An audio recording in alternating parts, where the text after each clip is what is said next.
ये चैनल केवल मनोरंजन के लिए है। हम किसी भी तरह के अंधश्रद्धा को बढ़ावा नहीं देते। रात अमावस की थी। चंदर मजे से गाड़ी चलाने का लुत्फ उठा रहा था। रास्ते पर ट्रैफिक तो छोड़ ही दीजिए, दूर दूर तक एक गाड़ी भी नजर नहीं आ रही थी। खाली रोड पर गाड़ी चलाने का मजा कुछ और ही होता है, और चंदर उस समय वही कर रहा था। रात के करीबन 2 बज रहे थे और अचानक हाईवे पर बीचों बीच सफेद साड़ी पहने एक औरत खड़ी थी। उसके बाल खुले हुए थे। जैसे ही गाड़ी की हेडलाइट्स उसके ऊपर पड़ी, उसका सफेद फीका चेहरा और सफेद साड़ी पर लगे खून के धब्बे चंदर को साफ नजर आ गए। चंदर की गाड़ी ने 2-3 पलटियां खाई और वो सड़क के किनारे मौजूद एक बड़े से पेड़ से जा टकराई। वो औरत अब भी वहीं खड़ी थी। जैसे ही चंदर की सांसें बंद हो गई, वो औरत रास्ते से निकली और घनी झाड़ियों की तरफ गई।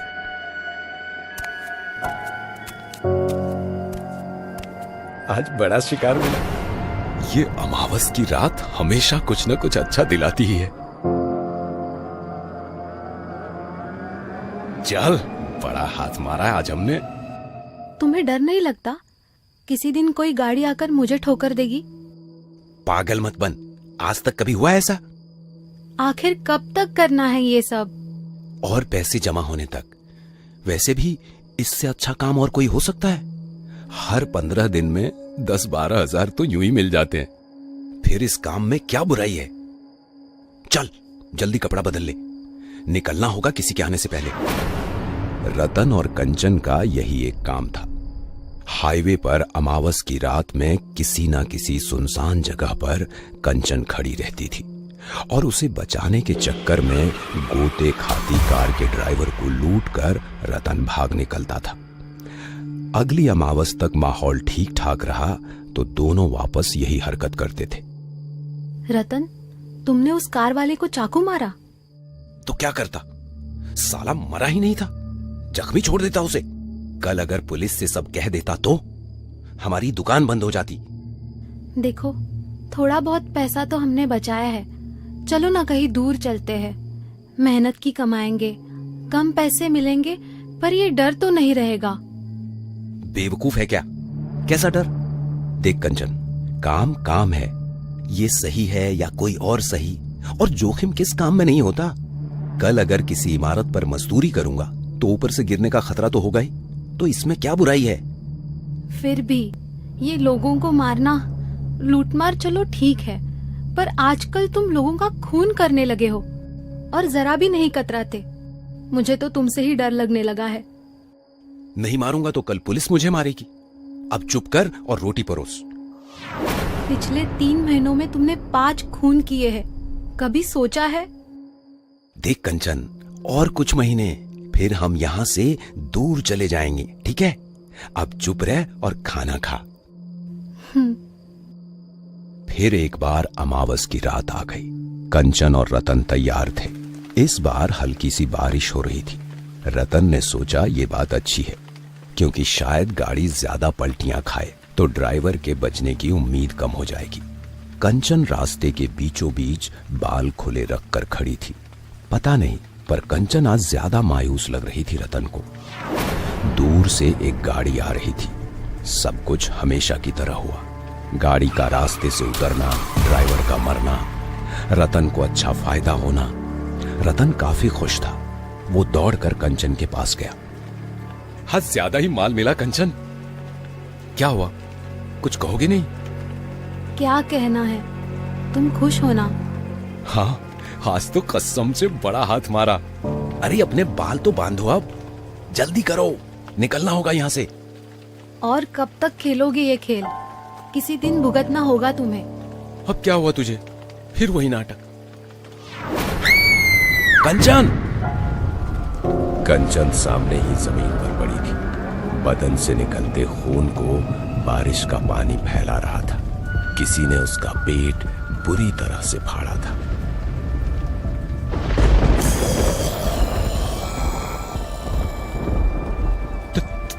तुम कौन हो? पहचाना नहीं? तुम आप जिंदा?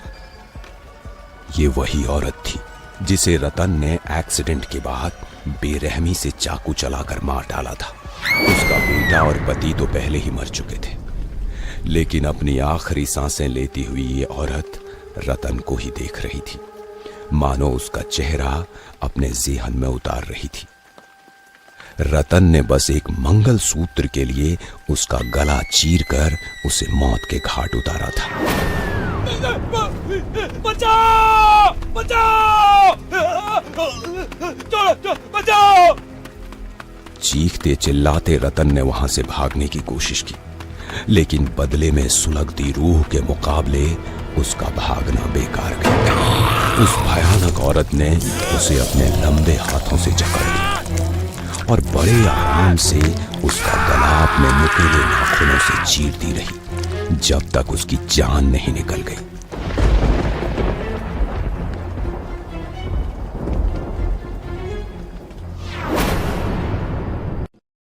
हेलो दोस्तों, अब स्कल टेल्स की कहानियां आप स्पॉटिफाई पर भी सुन सकते हैं। हर थर्सडे एक नई कहानी। नीचे आपको स्पॉटिफाई की लिंक दी गई है, आप हमें जरूर फॉलो कीजिए।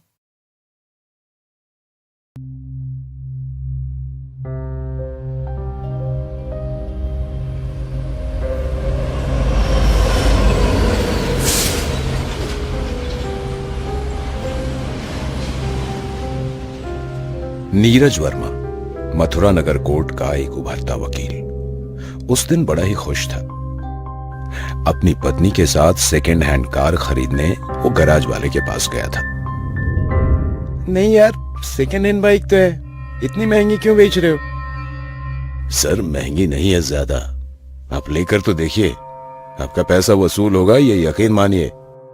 नहीं, जाने दो, मैं किसी और जगह जाता हूं, थैंक यू। ठीक है, जैसी आपकी मर्जी।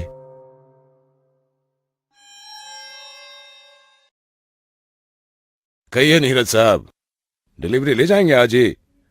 हाँ, ये पैसे लीजिए, गाड़ी आज ही ले जाऊंगा। क्यों अपनी? गाड़ी घर आने के बाद नीरज का घर खुशियों से आबाद हो गया। हर दूसरे दिन नीरज और अवनी कहीं ना कहीं घूमने जाया करते थे। गाड़ी आने के बाद कॉलोनी में भी नीरज का रुतबा बढ़ने लगा था। लेकिन गाड़ी की एक बात बड़ी ही अजीब थी। शहर के बाहर एक पीपल के पेड़ के पास आते ही गाड़ी बंद पड़ जाती थी। क्या हुआ भाई? क्या पता साहब, गाड़ी की हालत तो ठीक ठाक है, मैं भी समझ नहीं पा रहा हूं कि आखिर गाड़ी बंद क्यों पड़ती है। आप ड्राइविंग सीट पर बैठिए, मैं धक्का मार कर देखता हूं।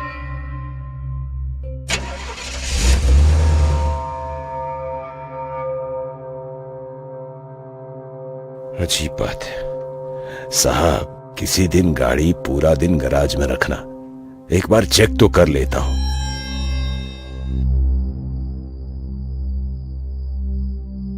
पिछले 1 महीने से गाड़ी 3 बार बंद हो चुकी है, और वह भी एक जगह पर। सच है ना?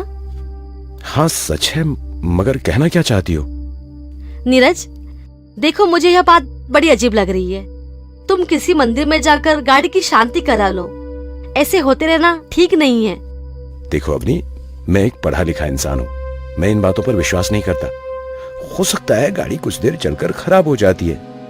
जाने दो, मुझे कल सुबह जल्दी जाना है, बहुत काम है, मैं सोने जा रहा हूं। और हाँ, ये भूत प्रेत वगैरह मैं नहीं मानता, सब बकवास होता है, समझे? दूसरे दिन काम से आते आते नीरज को बहुत देर हो गई और उस पर सुबह से बारिश का कहर हो रहा था। नीरज उसी रास्ते पर आया और उसी रास्ते पर उसी पेड़ के सामने गाड़ी फिर से बंद हो गई। मन ही मन में गुस्सा होकर नीरज ने अपना फोन लिया और गैराज वाले का नंबर घुमाया। रिंग बज ही रही थी कि अचानक उसकी नजर सामने वाली फ्रंट मिरर पर पड़ी। कौन है? कौन है? लड़की के गायब होने से नीरज और डर गया। इतने में और एक बिजली कड़की और बिजली की रोशनी में नीरज ने देखा कि वही लड़की पीपल के नीचे खड़ी होकर उसे बुला रही है। डर के मारे नीरज का बुरा हाल हो गया था। और हेलो हेलो, क्या हुआ नीरज साहब? कुछ नहीं, मैं कल आता हूं गैराज पर। तुम्हें ये गाड़ी किसने बेची? कोई कपूर साहब करके है, अपने डायमंड चौक में ही उनका घर है, ये है उनका पता। तुम भी चलो मेरे साथ में। नमस्ते कपूर साहब, ये जो आपकी गाड़ी थी ये मैंने ही खरीदी है। मुझे आपसे पूछना था, ये फोटो किसकी है? मेरी बेटी ज्योति की। क्यों, क्या हुआ? इसे मैंने कल ही उसी गाड़ी में देखा। क्या? कब? क्या कहा उसने? कहा कुछ नहीं, दरअसल वो गाड़ी से चली गई। देखो बेटा, तुम किस लिए यहां आए हो मैं नहीं जानता, लेकिन अगर तुम्हारा इरादा हमें ठेस पहुंचाने का है तो प्लीज ऐसा मत करना। हमारी बेटी ज्योति पिछले कई महीनों से लापता है। मैंने कंप्लेंट भी की है, 100 दफा पुलिस स्टेशन जाकर आया, लेकिन आज तक ज्योति का कुछ पता नहीं चला। और तुम कहते हो? अंकल, मैं आपसे फिर आकर मिलता हूं। चलो श्याम। अंधेरी रात में नीरज गराज वाले को साथ लेकर उस पीपल के पेड़ के नीचे चला आया। ठीक वहीं पर आकर गाड़ी फिर बंद हो गई। गराज वाला कुछ कहने जा रहा था कि नीरज ने इशारे से ही उसे चुप रहने को कहा। नीरज की आंखें फ्रंट मिरर पर टिकी हुई थी। जैसा नीरज ने सोचा था वैसा ही हुआ। पिछली सीट पर ज्योति बैठी थी। ज्योति, ये गाड़ी तुम्हारी है ना? क्या चाहती हो? कुछ बताना है तुम्हें? साहब, किससे बात कर रहे हो आप? बोलो ज्योति, क्या चाहती हो? चलो श्याम, हमें कुछ ढूंढना है। क्या ढूंढना है साहब? मैं नहीं जानता। कोई भी ऐसी चीज देखो जो तुम्हें अजीब लगे, जो यहां की नहीं हो। चलो। दोनों मिलकर पीपल के नीचे कुछ ढूंढने लग गए। कुछ देर बाद नीरज को कमीज का एक टुकड़ा मिला जिस पर खून लगा था। वहीं अचानक गराज वाले को वहां एक चेन दिखती है। वो नीरज को चेन दिखाता है। नीरज समझ नहीं पाता, लेकिन उसे ये लग रहा है कि शायद ये चेन उसने पहले भी कहीं देखी है। और अचानक ही गाड़ी स्टार्ट हो गई। नीरज एक बार गाड़ी को देख रहा था तो एक बार चेन को देख रहा था। उसे अब सब कुछ समझ आ गया था।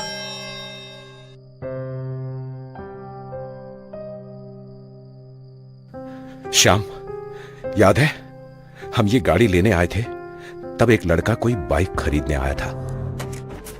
हाँ याद है साहब। तुम उसका नंबर या पता बता सकते हो? बिल्कुल दे सकता हूं।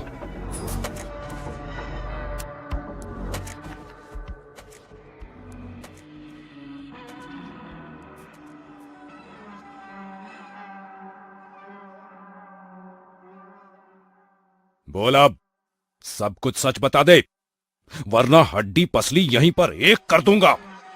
बताता हूँ साहब, मैं ज्योति के कॉलेज में पढ़ता था। ज्योति अमीर घर से है, यह हमें पता था। हमें नशे के लिए पैसों की सख्त जरूरत थी, इसीलिए हमने एक प्लान बनाया। हमने किसी बहाने ज्योति से लिफ्ट मांगी और उसे उस पेड़ के रास्ते पर ले गए। वहां हमने उसका सारा पैसा और गहने चाकू की नोक पर हथिया लिए, लेकिन हमें डर था कि कहीं वो हमारी कंप्लेंट ना कर दे। इसलिए हमने उसे गाड़ी में ही गला घोंट कर मार डाला और उसकी लाश उसी पेड़ के नीचे गाड़ दी। गलती हो गई साहब, माफ कर दीजिए। तो ये नई चेन कहां से आई? ज्योति के साथ हाथापाई में शायद मेरी चेन वहां गिर गई। पापा डांटेंगे, इसीलिए ज्योति के लूटे पैसों से वैसी ही एक चेन खरीद ली, क्योंकि वापस पेड़ के पास जाकर चेन ढूंढने में डर लगा साहब। शर्म नहीं आती? अपनी लत के लिए किसी मासूम की जान लेते हो। सड़ते रहो अब उम्र भर जेल में। ले जाओ इन्हें। थैंक यू बेटा, आज तुमने मेरी ज्योति को इंसाफ दिला दिया। भगवान तुम्हें सदा सुखी रखे। 1 साल बीत चुका है इस घटना को। ज्योति के कातिलों को सजा मिली और तब से आज तक नीरज की गाड़ी फिर कभी वहां बंद नहीं हुई।